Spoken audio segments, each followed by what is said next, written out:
എല്ലാ പ്രേക്ഷകർക്കും വീണ്ടും പുതിയൊരു വീഡിയോയിലേക്ക് സ്വാഗതം.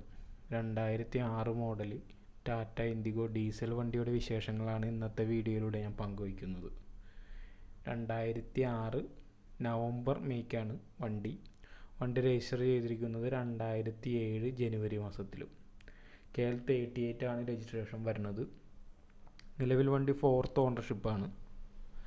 Tata Indigo LS 1.4 litre TDi engine. നിലവിൽ വണ്ടിയുടെ കണ്ടീഷൻ, പേപ്പേഴ്സിൻ്റെ വാലിഡിറ്റി, വണ്ടി ഫ്ലഡാണോ അല്ലെങ്കിൽ അതേപോലെ തന്നെ ആക്സിഡൻറ്റ് ഹിസ്റ്ററിയുള്ള വണ്ടികളാണോ തുടങ്ങിയ കാര്യങ്ങളെല്ലാം നമുക്ക് ചെക്ക് ചെയ്യാം. ടാറ്റയുടെ ഡീസൽ എഞ്ചിനാണ്. ഞാൻ നേരത്തെ പറഞ്ഞ പോലെ തന്നെ 1.4 ലിറ്റർ TDi ഡീസൽ എഞ്ചിനാണ് ഈ വണ്ടിയിൽ വരുന്നത്. അപ്പോൾ നമുക്ക് വണ്ടിയുടെ കൂടുതൽ വിശേഷങ്ങളിലേക്ക് കടക്കാം. ആദ്യം തന്നെ നമുക്ക് ഇൻറ്റീരിയറിൽ നിന്ന് സ്റ്റാർട്ട് ചെയ്യാം.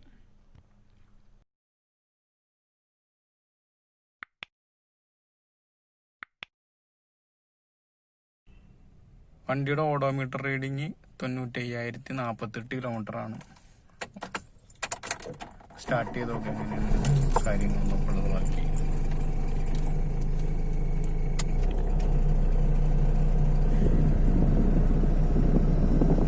AC വർക്കിംഗ് ആണ്, കൂളിംഗ് കുറച്ച് കുറവുണ്ട്. ഗ്യാസ് ഒന്ന് ഫില്ല് ചെയ്താൽ നോക്കി ഫിൽറ്റർ എന്തെങ്കിലും ബ്ലോക്ക് അങ്ങനെ എന്തെങ്കിലും ഒക്കെ ഉണ്ടാവും.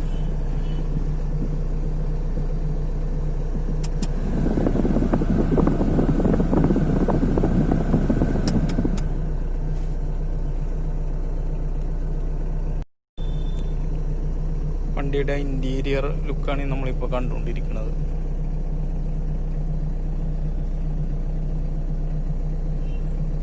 നേരത്തെ എന്തോ റൂഫ് മൗണ്ടഡ് മറ്റേ TV എന്തോ ഉണ്ടായിരുന്നു, അത് അഴിച്ചെടുത്തതിന്റെ പാട് കാണുന്നുണ്ട്.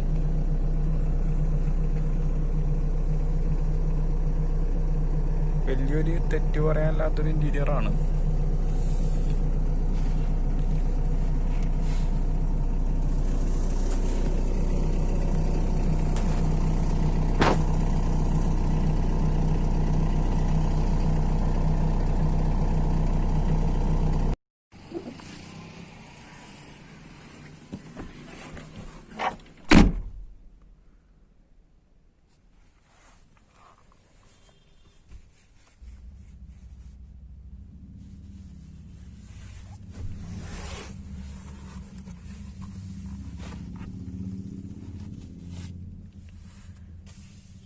ബാക്ക് റൈറ്റ് സൈഡ് ഡോറിലെ വൈൻഡർ മിസ്സിംഗ് ആണ്, ഒടിഞ്ഞു പോയേക്കുന്നു.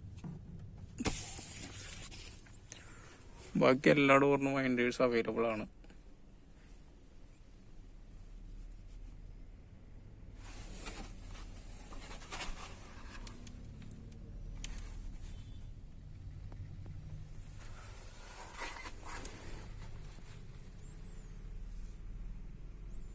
ഇപ്പോൾ വണ്ടിയുടെ ഇതാണ് നമ്മുടെ വണ്ടിയുടെ ഇൻറ്റീരിയറിൻ്റെ ഒരു വ്യൂ എന്ന് പറയണത്.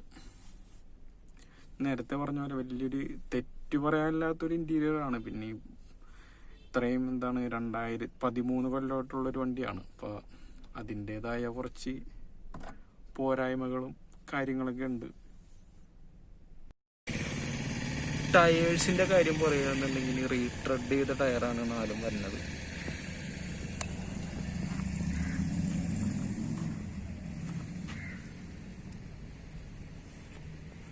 നാല് ടയറും റീട്രെഡ് ചെയ്താണ്.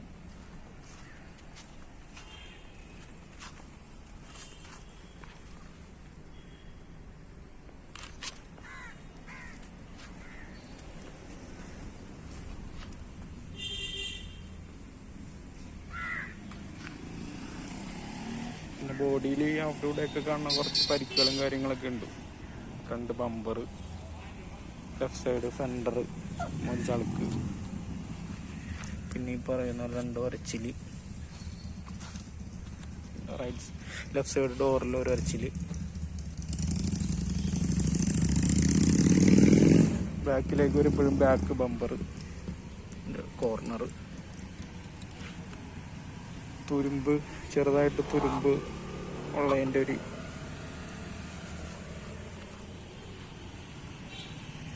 അതുപോലെ തന്നെ റൈറ്റ് സൈഡ് ടൈൽ ലാമ്പും ബമ്പറും പൊട്ടിയിട്ടുണ്ട്. റിയർ റൈറ്റ് സൈഡിൽ അങ്ങനെ വലിയ കാര്യമായിട്ടുള്ള സ്ക്രാച്ചസും കാര്യങ്ങളും ഇല്ല. പക്ഷെ റൈറ്റ് സൈഡ് ഡോറിൻ്റെ അവിടെ ഒരു തുരുമ്പിൻ്റെ ഒരു ഇത് കാണിക്കുന്നുണ്ട്. ഉള്ളിലും ചെറുതായിട്ടുണ്ട് തുരുമ്പ്. ഉള്ളിലായാലും ഇവിടെയാണെങ്കിലും കുറച്ച് തുരുമ്പും കാര്യങ്ങളും.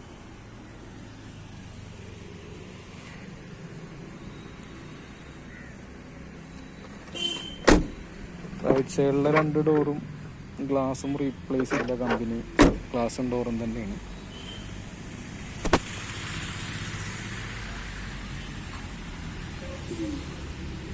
റിയർ ഗ്ലാസ് അത് റീപ്ലേസ് ചെയ്യും.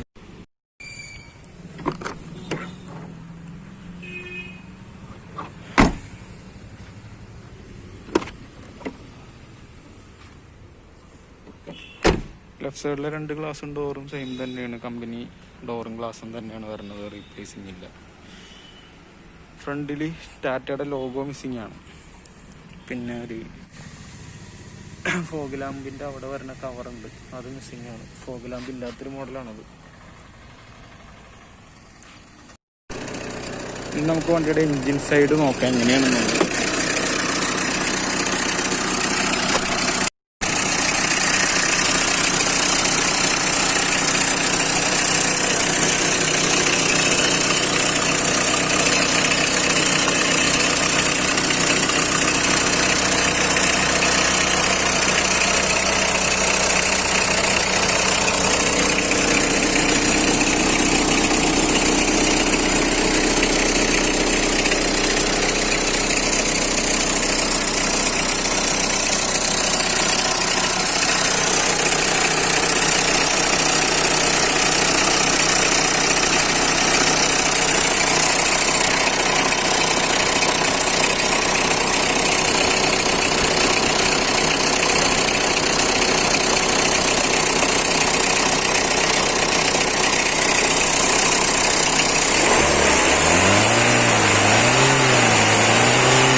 വലിയൊരു തെറ്റ് പറയാനില്ലാത്തൊരു എഞ്ചിനാണ്.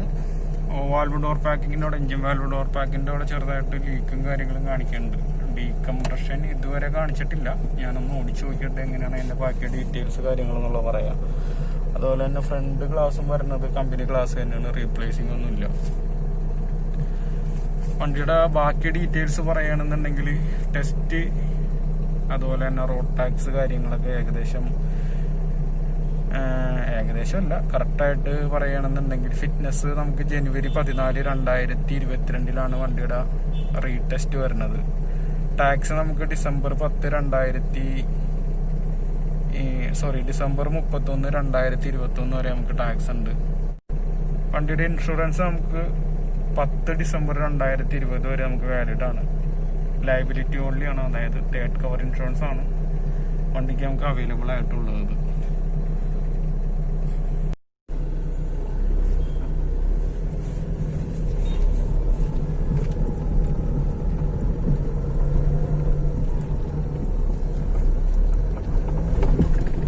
വണ്ടിക്ക് സസ്പെൻഷൻ സൗണ്ട് ഉണ്ട്, പിന്നെ ഡ്രൈവ് ഷാഫ്റ്റും ഒരെണ്ണം പോയിട്ടുണ്ട്.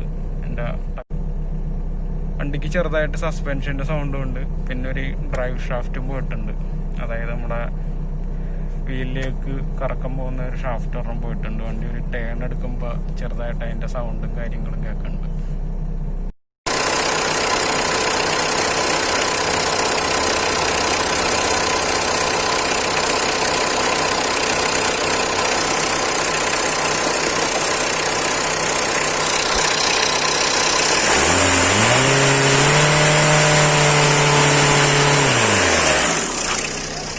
പോകണ്ട.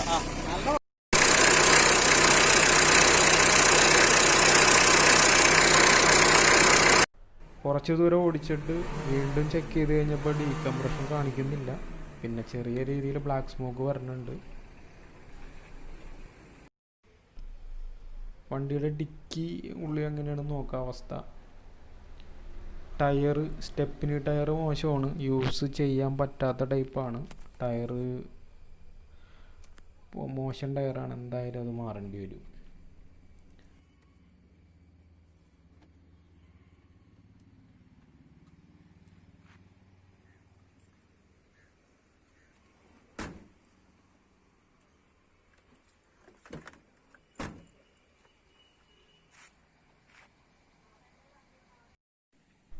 അപ്പോൾ ഇത്രയും കാര്യങ്ങളാണ് ഈ ഒരു വണ്ടീനെ പറ്റി എനിക്ക് പറയാനുള്ളത്. ഞാൻ ഓടിച്ചു നോക്കിയെന്നും വണ്ടി നോക്കിയതിൽ നിന്ന് എനിക്ക് പറയാനുള്ളത്, ചെറിയ വിലയ്ക്ക് ഒരു വലിയ വണ്ടി, അതായത് അത്യാവശ്യം യാത്രാ കംഫർട്ടും സ്ഥല സൗകര്യങ്ങളും പിന്നെ അത്യാവശ്യം മൈലേജും അങ്ങനെയൊക്കെ ഉള്ളൊരു വണ്ടി നോക്കുന്നൊരു ബിഗിനർക്ക് അല്ലെങ്കിൽ വണ്ടി ഓടിച്ച് പഠിക്കാൻ അങ്ങനെയുള്ളവർക്കൊക്കെ സജസ്റ്റ് ചെയ്യാൻ പറ്റിയൊരു വണ്ടിയാണ്.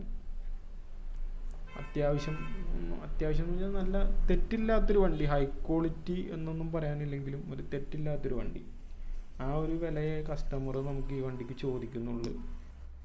54,000 രൂപയാണ് ഈ വണ്ടിക്ക് ഓണർ ചോദിക്കുന്ന വില. ഇതിനകത്ത് ചെറുതായിട്ട് എന്തെങ്കിലും രീതിയിൽ നെഗോസിയേഷൻ നടക്കാം, ഞാൻ ഉറപ്പ് പറയുന്നില്ല ഈ കാര്യം. ലാസ്റ്റ് വേർഡ് വണ്ടിയുടെ ഓണർ തന്നെയാണ്. ഇപ്പോൾ വണ്ടിയുടെ പേപ്പർ കാര്യങ്ങളുടെ ഡീറ്റെയിൽസും ഓണർഷിപ്പും പിന്നെ കോണ്ടാക്റ്റ് ചെയ്യാനുള്ള നമ്പറും ഞാൻ വീഡിയോയുടെ ഡിസ്ക്രിപ്ഷനിൽ ഇട്ടിട്ടുണ്ടാകും. അപ്പോൾ വീഡിയോ കാണുന്നവർ ദയവായിട്ട് അതും കൂടി ഒന്ന് കണ്ടാൽ വളരെ ഉപകാരമായിരിക്കും. അപ്പോൾ വീണ്ടും പുതിയൊരു വീഡിയോയുമായി ഉടനെ കാണാമെന്ന പ്രതീക്ഷയോടെ എല്ലാവർക്കും നന്ദി, നമസ്കാരം.